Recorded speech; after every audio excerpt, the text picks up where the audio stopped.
AI में सब fields क्या है? तो एआई जो है उसे हम दो भाग में डिवाइड कर सकते हैं। एक है मशीन लर्निंग और दूसरा है डीप लर्निंग। मशीन लर्निंग जो है वो एक स्ट्रक्चर्ड डेटा है जहाँ पर आप एक स्ट्रक्चर्ड फॉर्मेट में एंटर करते हो। फॉर एग्जांपल, अगर एक एप्पल की बात करें तो आप एप्पल की शेप के बारे में बात करोगे, वेट के बारे में बात करोगे, टेक्सचर के बारे में बात करोगे या फिर साइज के बारे में बात करोगे न्यूमेरिकल क्वांटिटी में। और यही है मशीन लर्निंग। तो मशीन की जो इनपुट है वो आप एक न्यूमेरिकल मॉडल में देते हो। और दूसरा कैटेगरी जो है वो इंसान के दिमाग की तरह है, वो है डीप लर्निंग। इसे न्यूरल नेटवर्क्स के साथ बनाया जाता है जो हमारे दिमाग की न्यूरॉन्स की तरह है। तो ये जो है अनस्ट्रक्चर्ड डेटा हैंडल करती है, जैसे कि आपकी विजुअल प्रोसेसिंग, फिर आपकी ऑडियो प्रोसेसिंग और नेचुरल लैंग्वेज प्रोसेसिंग। तो ये सारी चीज़ें आप कर सकते हो। और आप इस एआई को, एमएल को और डीप लर्निंग को इस्तेमाल करके बहुत सारे रोबोटिक प्रोसेस ऑटोमेशन कर सकते हो। जैसे कि एक रोबोट कोई एक चीज़ उठाकर किधर और रखे, तो ये सब चीज़ आपकी आउटपुट की तरह पॉसिबल है इस लर्निंग मॉडल से। एआई बनाने के लिए मुझे कौन सी प्रोग्रामिंग लैंग्वेज पता होनी चाहिए? आसान है। पाइथन ही काफ़ी है आपके लिए मॉडल बनाने या फिर एआई सीखने के लिए। पाइथन कौन सीख सकता है? क्या पाइथन को सीखना आसान है? कोई भी पाइथन सीख सकता है। अगर आपको इंग्लिश पढ़ने आता है, जैसे कि एक 4th स्टैंडर्ड का स्टूडेंट, वो भी सीख सकता है। उतना आसान है। क्या एआई अपने पर्पस से विफल हो सकता है?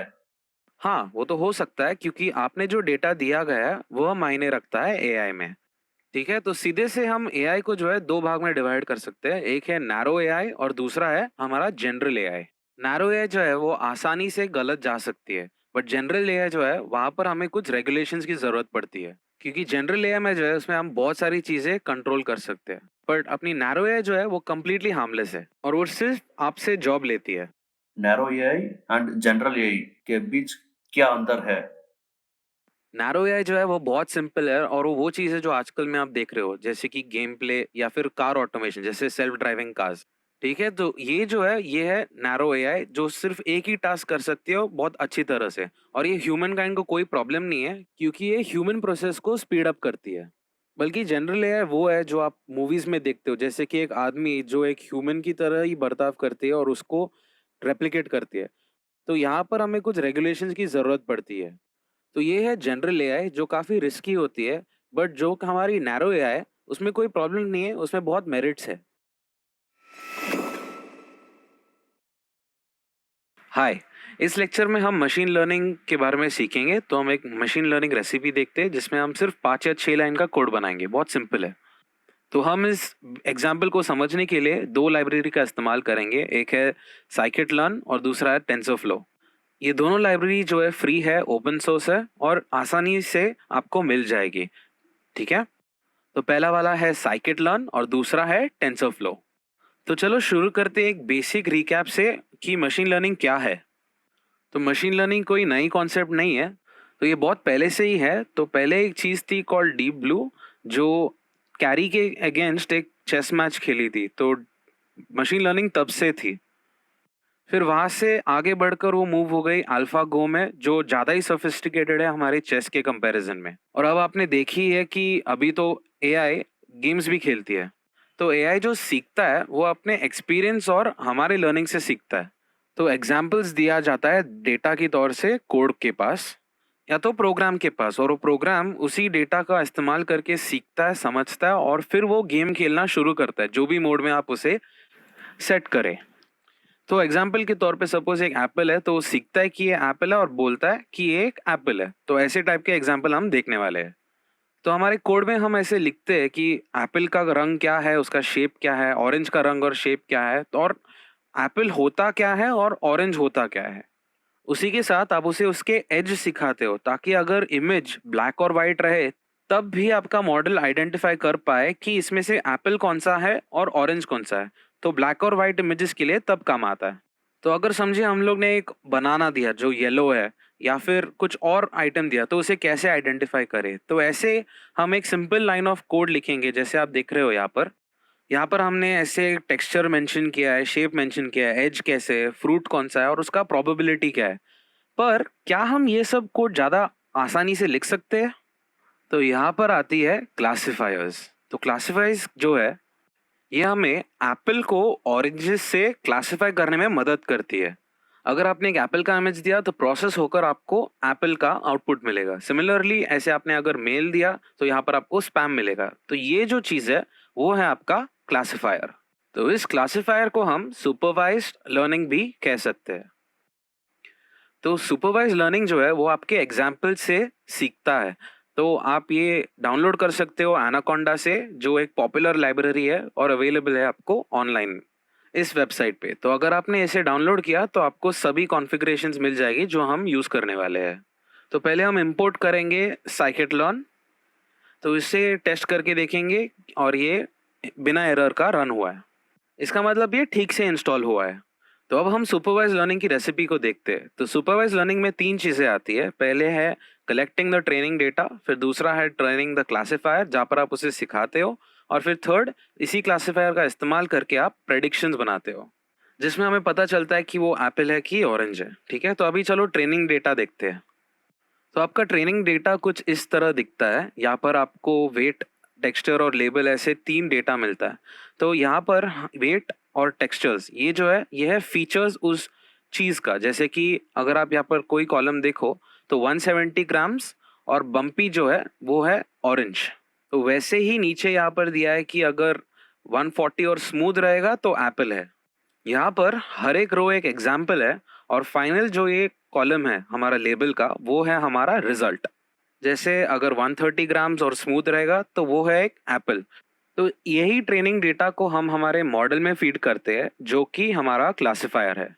तो यहाँ पर मैंने एक कोड लिखा है जहाँ पर मैंने 2 वेरिएबल दिया है, फीचर्स और लेबल्स, और मैंने वही सब कंटेंट दिया है जो पिछली टेबल में आपने देखा था। फीचर्स में हमने पहले 2 कॉलम्स का कंटेंट एंटर किया जैसे 140 स्मूथ, और लेबल्स में मैंने रिजल्ट एंटर किया है। अब हम सारे स्ट्रिंग्स को ज़ीरोज़ और वन्स में कन्वर्ट करते हैं ताकि हमारे लिए ईज़ी हो जाए। तो इससे कैलकुलेशन जो है वो आसान हो जाएगी। तो अब हम सब एप्पल्स को 0 और ऑरेंज को 1 करेंगे। तो ये था स्टेप 1 जो था कलेक्टिंग ट्रेनिंग डेटा। अब करते हैं ट्रेन द क्लासिफायर। अब इस डेटा को ट्रेन करने के लिए बहुत सारे मॉडल्स अवेलेबल है, बट हम जो मॉडल का इस्तेमाल करने वाले हैं वो है डिसीजन ट्री। तो वैल्यूज़ के बेसिस पर ये डिसीजन बनाएगी। तो ऐसे मॉडल का इस्तेमाल कर रहे हैं। जैसे कि अगर हमने इनपुट दिया है कि 140 और बम्पी तो आउटपुट देगा ऑरेंज डिसीजन ट्री पर जाने के बाद। तो इसीलिए हम इस्तेमाल कर रहे हैं डिसीजन ट्री का। तो जब हम tree dot decision tree classifier का इस्तेमाल करते हैं तो हमारे कॉन्टेक्स्ट में एक डिसीजन ट्री बना देता है। तो अब हमारे पास है डेटा और है हमारे पास मॉडल। तो अभी नेक्स्ट स्टेप है उस मॉडल को ट्रेन करना। तो जैसे कि हमारे पास यहाँ पर है एक एप्पल और एक ऑरेंज, तो मॉडल उसे चेक करके हमें एक प्रेडिक्शन देगा कि ये एप्पल है कि ऑरेंज है, और ये होगा ट्रेनिंग के बाद। तो हमने यहाँ पर लिया है object dot features and labels, क्योंकि हमने यहाँ पर 2 वेरिएबल लिया है, राइट, फीचर्स और लेबल्स। तो हम इस दोनों वेरिएबल को फिट करते हैं। तो स्टैटिस्टिकली अगर मैं बात करूँ तो फिट का मतलब है उसे हम ट्रेन कर रहे हैं। तो फिट का मतलब ट्रेन ही समझ लो। तो अभी हमारा ट्रेनिंग खत्म हो गया है, तो अब काम है इसका प्रेडिक्शन करने। तो प्रेडिक्ट में अगर 150 और 0 रहेगा तो इसका रिजल्ट क्या रहना चाहिए।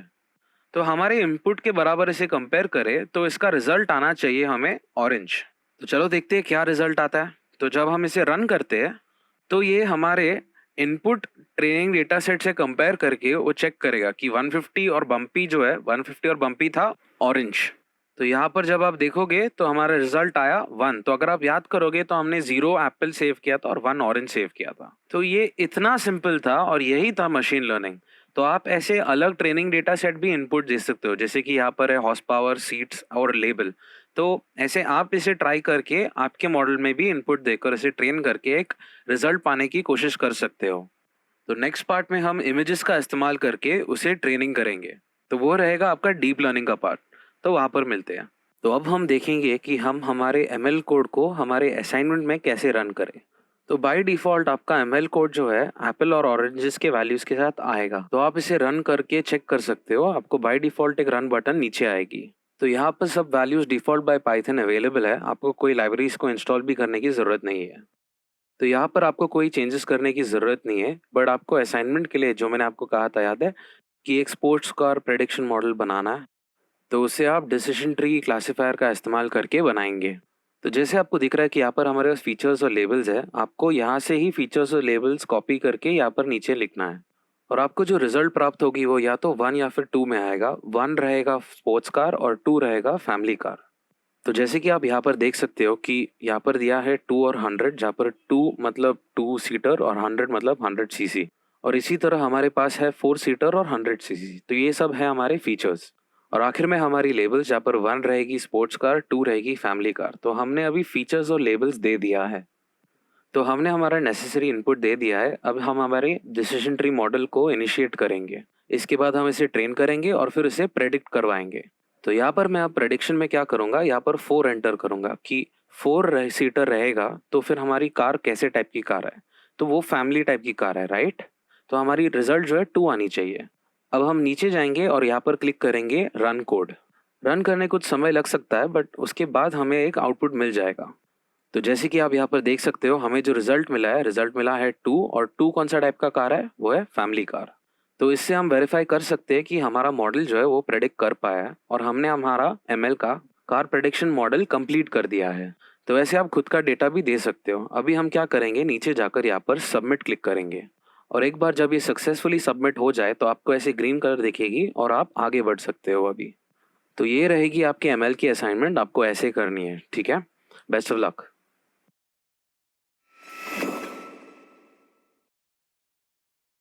तो पिछले लेक्चर में हमने एक मशीन लर्निंग का मॉडल बिल्ड किया था, जहाँ पर हमने न्यूमेरिकल वैल्यूज एंटर किए और हमने उसे प्रेडिक्ट करने के लिए पूछा। अभी यहाँ पर हम एक विजुअल चीज के बारे में काम करने वाले हैं। तो ये ज्यादा अपना ह्यूमन इंटरेक्शन जैसे है, ठीक है। तो इस असाइनमेंट में हम एक वेब ऐप डेवलप करने वाले हैं, जहाँ पर हम मॉडल को ट्रेन करेंगे और ये मॉडल रॉक पेपर सिजर खेलेगा, ठीक है। तो इसके साथ हम आगे बढ़ेंगे। तो यहाँ पर टोटल 3 चीजें आएगी। पहले रॉक जो है बंद हाथ, फिर पेपर जो है पूरा खुला हाथ, और सिजर जहाँ पर सिर्फ 2 उंगलियां खुली रहेगी, ठीक है। तो हमें ये तीनों चीज डेवलप करनी है। तो इसीलिए यहाँ पर हमें हमारा कैमरा एनेबल करना होगा ताकि सिस्टम को समझे कि विजुअली इसे कैसे काम करे। तो यहाँ पर जो है हमारा कैमरा एक इंसान की आंख की तरह बर्ताव करेगी।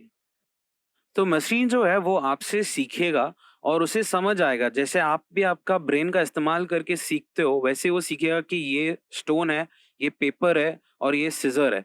तो ऐसे मशीन भी सीखेगा और वो न्यूरल नेटवर्क्स का इस्तेमाल करके सीखेगा। तो ये मॉडल से सिस्टम ऑटोमेटिकली समझ जाता है और सीख जाता है। तो जब आप आपका मुट्ठी पूरा बंद करते हो तो समझ जाते हैं कि ये स्टोन है। आप 2 उंगली दिखाओगे तो सिजर, और अगर आपने पूरा हाथ खोला है तो पेपर। तो वो ऐसे समझ जाता है। तो इसीलिए हम डीप लर्निंग का इस्तेमाल कर रहे हैं, और अभी आपका काम है उस मॉडल को ट्रेन करने, और ट्रेन करने के बाद हमको इसे टेस्ट करना है, ठीक है। तो हम ऐसे बढ़ेंगे और अभी आगे बढ़ते हैं। तो अब हम जो है एक्चुअल असाइनमेंट पार्ट या फिर एक्चुअल एग्जीक्यूशन के पार्ट पर है, ठीक है। जो जब आप इसे क्लिक करोगे तो ऐसे आपके पास ऐसे 3 लेबल्स रहेगा। यहाँ पर हमें सवाल दिया गया है स्टोन पेपर सिजर। यहाँ पर हमारे पास 4 लेबल्स हैं, ठीक है। पहला है बैकग्राउंड, जो आपका बैकग्राउंड डिटेक्ट करता है। फिर आपके पास है स्टोन पेपर और सिजर। तो इसे ट्रेन करना आपका काम है, और एक बार आपने सक्सेसफुली ट्रेन कर दिया इसे तो आपको ऐसे सक्सेस करके आएगा, ठीक है। तो चलो इसे क्लिक करते हैं, और पहला स्टेप जो है उसमें आपको इसे ट्रेन करना होगा। तो यहाँ पर हम इसे कुछ इमेजेस के साथ ट्रेन करेंगे। तो इसे ट्रेन करने के लिए हम रिकॉर्ड करेंगे। तो अगर आप नोटिस करोगे कि यहाँ पर ना कुछ काउंट ऐसे होती जा रही है, जिससे आप मॉडल को अलग अलग चीज़ों से ट्रेन कर सकते हो। तो यहाँ पर हम बहुत सारी इमेजेस देते हैं। तो ये सिर्फ बैकग्राउंड का रिकॉर्डिंग है, इसीलिए यहाँ पर कुछ अलग नहीं दिखेगी। तो हम लोग कुछ अलग सिखाते हैं अभी इसे। तो पहले हम एक स्टोन को रिकॉर्ड करते हैं। तो हम बार बार हमारे हाथों को घुमाकर इस मॉडल को ट्रेन करेंगे कि स्टोन कैसे कैसे हो सकती है, ठीक है। तो अभी नेक्स्ट पर जाते हैं। तो अभी हम इसे ट्रेन करेंगे कि कैसे पेपर दिखती है। तो पेपर में भी हम हाथों को घुमाकर समझाएंगे इसे कि पेपर कैसे अलग अलग तरह से दिख सकती है। तो मॉडल ऐसे आपके दिए गए इमेजेस से सीखना शुरू कर देता है, ठीक है। तो ऐसे आपने इसे पेपर के लिए ट्रेन किया है। उसके बाद हम जाएंगे नेक्स्ट पर, और यहाँ पर अभी हमें इसे सिजर्स के बारे में ट्रेन करना है। तो हम यहाँ पर रिकॉर्ड करेंगे सिजर्स के अलग अलग इमेजेस और उसके अलग शेप्स, और सिजर्स कैसे कैसे दिखाया जा सकता है। फिर नेक्स्ट पर वापस क्लिक करेंगे। अब यहाँ पर जो है वो 4 इमेजेस आपको दिखाया जाएगा ऐसे, और यहाँ पर आपके मॉडल जो है, यहाँ पर आपके मॉडल की ट्रेनिंग स्टार्ट हो जाएगी। तो यहाँ पर ट्रेन क्लिक करके हमको सिर्फ रुकनी है, क्योंकि ये ट्रेनिंग जो है इससे थोड़ा टाइम लगेगा। तो इसे डायरेक्टली बंद मत कीजिए, रुक जाइए थोड़े टाइम, ठीक है। एक बार ये खत्म हो जाए तो ऐसे देखिए ये दिखा रहा है कि करंटली मेरे पास बैकग्राउंड है। अगर मैं यहाँ पर स्टोन दिखाऊँ तो ये स्टोन के ऑप्शन पर आएगी। फिर सिमिलरली अगर मैं पेपर तो पेपर या सीज़र, तो ऐसे ये ऑप्शंस ऑटोमैटिकली डिटेक्ट होना स्टार्ट होती है।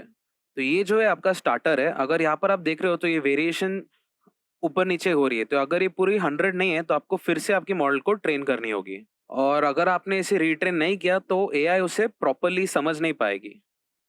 तो अब हम यहाँ पर जब आते हैं तो आप देख सकते हो कि यहाँ पर बैकग्राउंड वेरीफाई हो गई है। तो ऐसे आपको सब अलग-अलग चीज़ें भी वेरीफाई करनी होगी।